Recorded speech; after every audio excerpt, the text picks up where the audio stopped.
नमस्कार, मैं हूं दीपक भंडारी और आप देख रहे हैं D4U न्यूज। आज हम बात करेंगे हमारे देश में फैले बाबाओं की कि किस तरह बाबा अपना धंधा चमकाने के लिए लोगों को अपने पीछे लगा देते हैं। आज जिस बाबा की बात हम करने जा रहे हैं उसे लोग बापू आसाराम के नाम से जानते हैं। आखिरकार आज ही हम उसकी बात क्यों कर रहे हैं? क्योंकि इस सप्ताह बापू आसाराम को अदालत ने रेप केस के मामले में उम्र कैद की सजा सुनाई है। इसलिए जरूरी हो जाता है कि हम अपने दर्शकों को बताएं कि बिना सोचे समझे किसी के ऊपर विश्वास नहीं करना है। बहुत कम लोग जानते हैं कि बापू आसाराम का जन्म पाकिस्तान में हुआ और बिरानी गांव में महंगीबा उनकी मां का नाम था और पिता का नाम था थौमल सिरुमलानी। बच्चा जब पैदा होता है तो उसका नाम रखा गया था आसुमल सिरुमलानी। और किस तरह ये बाद में आसाराम बापू बन जाता है और देश में किस तरह लोग एक इसके पीछे लग जाते हैं, इसकी हम बात करेंगे। करोड़ों हजारों करोड़ों रुपए का साम्राज्य भी इस बाबा ने खड़ा किया।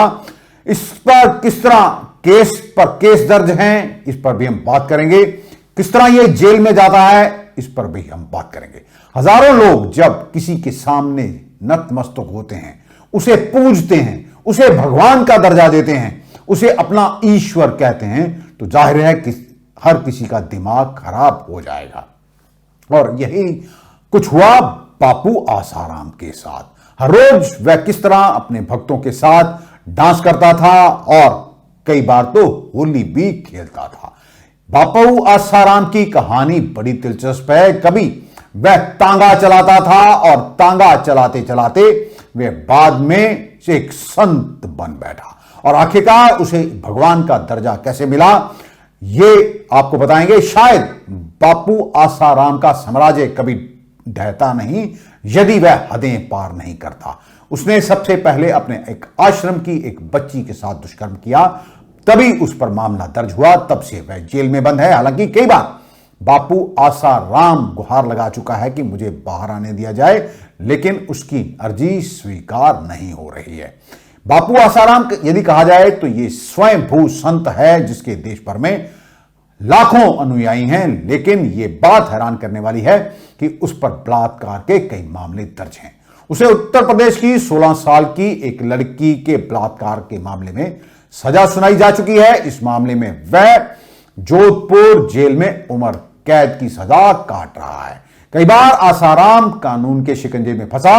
2008 में मोटेरा में उनके आश्रम के पास साबरमती नदी के किनारे से 2 बच्चों के शत विक्षत शव बरामद हुए थे।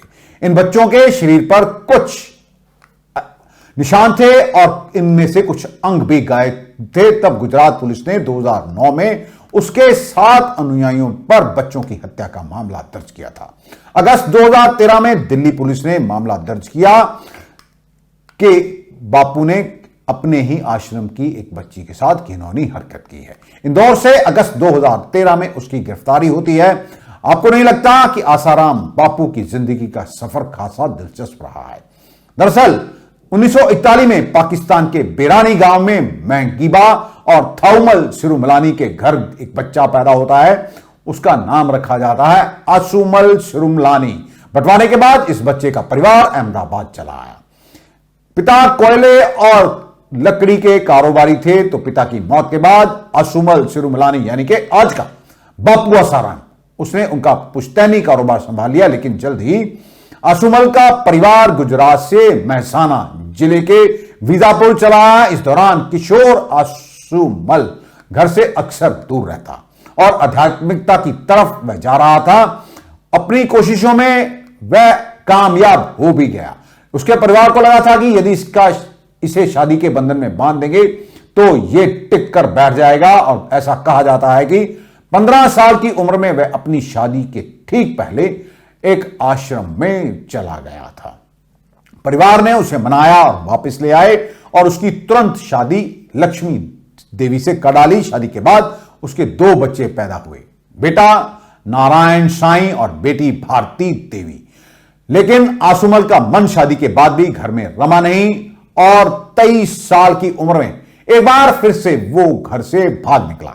इस दौरान वह अपने आध्यात्मिक गुरु लीला शाह जी महाराज के संपर्क में आया। आध्यात्मिक गुरु लीला शाह जी महाराज ने ही आसुमल को अपना शागिर्द बना लिया और उसे अध्यात्म की राह की तरफ लेकर चले गए। फिर वो दौर आया जब आसुमल ने 7 अक्टूबर 1964 को खुद को एक नया संत दे दिया। श्री आसाराम महाराज के नाम से उसे लोग जानने लगे। शायद उसके गुरु लीला शाह जी महाराज को अपने चेले की हरकतों का एहसास हो गया था और पता चल गया था कि भविष्य में वह बड़े कारनामे करेगा, और इसीलिए उन्होंने आसुमल को अपने आश्रम से बाहर निकाल दिया। फिर क्या था, आसुमल को खुली छूट मिल गई। उसने संत श्री आसाराम अपना नाम रखा और हिंदू धर्म का प्रचार करने लगा। यहीं से प्रचार प्रसार शुरू किया। आसुमल अब संत श्री आसाराम के तौर पर मशहूर होने लगा। तो 1972 में गुजरात के मोटेरा शहर में लगभग 5 से 10 अनुयायियों के साथ अपना उसने पहला आश्रम बनाया। आसाराम ने सूरत का रुख किया तो भोले भाले आदिवासी आसानी से उसके पीछे लगते रहे, उसके यानी के अनुयायी बनते गए। अगस्त 2012 में गोधरा नजदीक आसाराम का हेलीकॉप्टर क्रैश हो गया था, लेकिन वह पायलट और सभी यात्री बच गए। इसके बाद आसाराम की प्रसिद्धि और भी बढ़ गई। लोग ये समझ लगे कि उसके पास कोई दैवी शक्ति है, इसलिए हेलीकॉप्टर क्रैश होने के बावजूद भी बच गया और उसके बाद लगातार उसके भक्तों की संख्या में इजाफा होने लगा। उसके सत्संगों में हजारों की भीड़ जुटने लगी और स्वयंभू संत आसाराम बापू का हौसला बुलंद होता रहा। उसने पूरे राज्य और देश में आश्रम खोले। इसमें से 40 से अधिक गुरुकुल थे। तो कारोबारी कुंबे से आए आसाराम, तो वह कारोबार कैसे करना है उसे इसका भी भली भांति ज्ञान था और इसी दौरान उसके कुछ सलाहकार भी पैदा हो गए थे। आसाराम बापू ने एक प्रिंटिंग प्रेस शुरू की तो साबुन, शैंपू, दवाइयां और भी कई उत्पादों को उसने बेचना शुरू किया। साल 2008 तक आसाराम का साम्राज्य 5000 करोड़ रुपए तक जा पहुंचा था। यह खुलासा पुलिस की दायर याचिका जो चार्जशीट की गई है उसमें किया गया है। आसाराम मशहूर होते गए और इसी के साथ उसके अनुयायियों की संख्या भी बढ़ती गई, इसमें इजाफा होता गया। इसके अनुयायियों में बड़े समूहों, बड़ी पार्टियों के राजनेता, बड़ी बड़ी कंपनियों के मालिक इसके पास आते और आशीर्वाद लेते। सब इस संत के मुरीद होने लगे।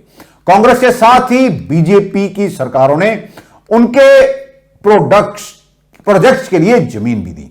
आसाराम ने हिंदू धर्म को अपना ब्रांड में तब्दील करने के लिए तांत्रिक क्रियाओं के साथ हिंदू शास्त्रों को सरल तरीके से बताने की मिलावट की। कहा जाता है कि काले जादू को भी आसाराम ने अपना धार्मिक ब्रांड बनाया था। अब इसमें सच्चाई क्या है ये तो सबके सामने ही है। क्या एक संत अपनी ही शिष्या के साथ घिनौनी हरकत कर सकता है? ये सोचना जनता का काम है, हमारा काम है आपको बताना कि बाबा जो हैं ये पाखंडी होते हैं।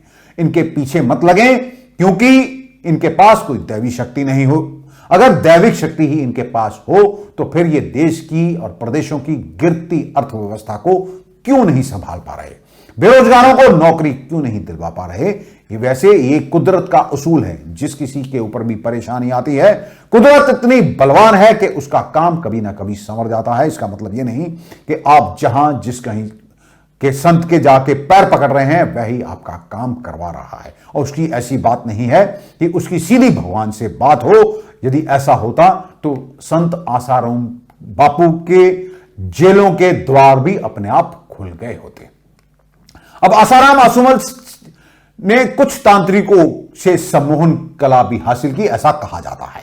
आसाराम ने अपने आध्यात्मिक प्रोजेक्ट को भारतीय आबादी के वंचित वर्गों की जरूरत के मुताबिक बनाया। यही वजह रही कि आदिवासियों और उत्तर भारत की हिंदी भाषी आबादी के बीच वह खासा मशहूर हो गया। बीजापुर में मजिस्ट्रेट दफ्तर के बाहर एक दुकान है। कहा जाता है कि कभी आसुमल यानी आसाराम अपने रिश्तेदार सेवक राम की इस दुकान पर काम किया करता था। ये चाय की दुकान आज भी है। यहां के लोकल लोगों के मुताबिक 1959 में उस पर अपने रिश्तेदारों के साथ मिलकर शराब के नशे में कत्ल का आरोप भी लगा था, लेकिन सबूत न मिलने के कारण वह बरी हो गया था। इसके बाद 60 के दशक में उसने बीजापुर छोड़कर अहमदाबाद के सरदार नगर इलाके का रुख किया। आसुमल के कई दोस्तों की भी पुलिस ने बात की है और किस तरह बताया है उसने, ये किस तरह आसुमल से आसाराम बना और बाद में इसकी प्रसिद्धि बढ़ती गई। अब जानकारों के मुताबिक सफेद बनियान और नीली निक्कर में शराब का पूरा गैलन अकेले ही लेकर जाने वाला आसुमल था और कुछ सालों बाद इसका इस धंधे से मन भर गया और इसके बाद इसने एक दूध की दुकान पर भी काम किया और जहां से इसे 300 रुपए प्रति महीना पगार मिलती थी, लेकिन इसके बाद वह अचानक कहीं गुम हो गया। आप यकीन करेंगे कि 39 साल पहले आसाराम नहीं बल्कि आसुमल सिंधी तांगे वाले के नाम से मशहूर था। गुजरात के बाद उसने इस शहर का रुख किया था। वह अजमेर के डिगी चौक तांगा चलाया करता था, यह सच है। उसके चाचा शीशा खान इलाके में किराए के घर में रहते थे। अजमेर में तांगा चलाने के बाद चाय की दुकान पर भी कुछ वक्त आसुमल ने काम किया था। दिल भर गया और अमीर होने की चाहत में उसने अजमेर को अलविदा कह दिया और बाद में अहमदाबाद जा पहुंचा। अब आसाराम बापू जोधपुर में अपने ही एक आश्रम की एक 16 साल की लड़की के साथ बलात्कार करने के जुर्म में अंदर है। तब 31 अगस्त 2013 को इसे हिरासत में लिया गया था। इसके कुछ महीने बाद स्वयंभू संत पर सरकार की कार्रवाई के बारे में जानकर सूरत की 2 बहनों ने भी उस पर और उसके बेटे नारायण साईं पर आरोप लगाया था। उन्होंने कहा था कि वे आसाराम के अनुयायी थे और उन्होंने अपने बेटे के साथ मिलकर उनके साथ बारी बारी से बलात्कार किया। उन्हें आश्रम परिसर में बंद कर दिया। इसके बाद हत्याओं का सिलसिला शुरू हो गया। मामले के 3 प्रमुख गवाहों की हत्या कर दी गई। 9 पर हमला किया गया। आसाराम के कथित गुर्गे का कार्तिक हलदार को मार्च 2016 में छत्तीसगढ़ के रायपुर से गिरफ्तार किया गया था। आसाराम के खिलाफ आपराधिक आरोपों के बावजूद स्वयंभू के 2 करोड़ से अधिक अनुयायी हैं। उसके पास करोड़ों रुपए की संपत्ति है। 12 देशों में करीब उसके 400 आश्रम है और 50 से अधिक स्कूल है। यह कहानी बताने का मतलब हमारा आपको सिर्फ एक ही है कि आप जागरूक हो। आप कहां माथा टेकने जाते हैं, कहां जा रहे हैं, हम उससे आपको मना नहीं करते, लेकिन कोई आदमी भगवान नहीं हो सकता। कोई अगर वह खुद को भगवान का अवतार कहता है या वह कहता है कि मेरे पास अपार शक्तियां हैं, तो यह सरासर गलत है। आप जाइए, भगवान को किसी माथा जरूर टेकिए, गुरुद्वारा में जाइए। हम किसी धर्म की आलोचना नहीं कर रहे हैं, लेकिन आपको सच्चाई बता रहे हैं। किस तरह और भी बाबा हैं जिनके ऊपर मामले दर्ज हैं। आज हम उनकी बात तो नहीं करेंगे। आजकल एक और बाबा बाहर है डेरे वाला, जो ऑनलाइन होकर सत्संग करता है, उस पर भी उम्र कैद का मामला दर्ज है। फैसला लोगों को करना है। फैसला आपके हाथ में है कि आपको आज के इस साइंस के इस युग में क्या आज भी आपको बाबाओं पर एतबार है। किसी बाबा के पास अगर इतनी अपार शक्ति होती तो वह देश का प्रधानमंत्री बन गया होता। इसलिए अपनी भूल को सुधारिए और अपने ईष्ट देवता को याद कीजिए। हमें दीजिए इजाजत। नमस्कार, धन्यवाद।